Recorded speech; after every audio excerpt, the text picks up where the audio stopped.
Some people have asked me what is the signal path that I'm using on these videos. And you saw it out of the corner of your eye there in the video, but I just want to run through it. I have my TrueRock Classic Reverb Signature, really spectacular amplifier, and overjoyed to be friends with the guys at TrueRock. What a great bunch of people, and they make, to me, they're making some of the best amps you could possibly get. This is sort of like a super reverb on steroids. It's a really great, fantastic amplifier.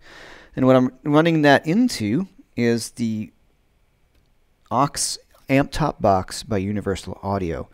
And this is a real game changer in terms of this kind of technology. So what I can do is I can run the amplifier at the level it's supposed to be played at, it's a tube amplifier, and running it into the aux, what that does is accepts the power of the amplifier, the load that the amp sets out. And what this does is it brings it down to line level so I can record it and plug it into my home recording system.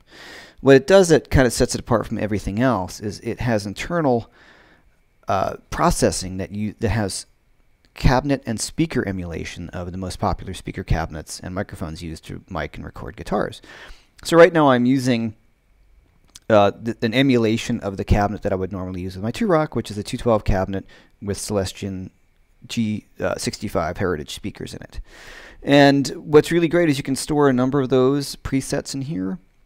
And I'm just running this. The reverb you hear is also coming from the aux. It has delay, reverb, compression, and it's pretty amazing. I can bring this wherever I want to go. So if I go to a gig, I can go from back of this to the front of the house and have a mic'd guitar sound the same sound every night.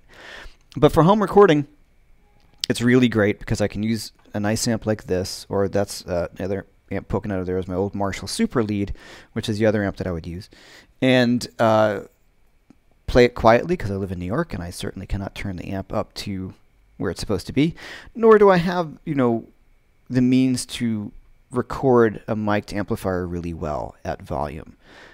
So this really solves the problem, and it's a really spectacular piece of gear. So it's Universal Audio aux amp top box, TrueRock Classic Reverb Signature, and eventually we'll get to something using my Super Lead right out of the corner. All right, there you go.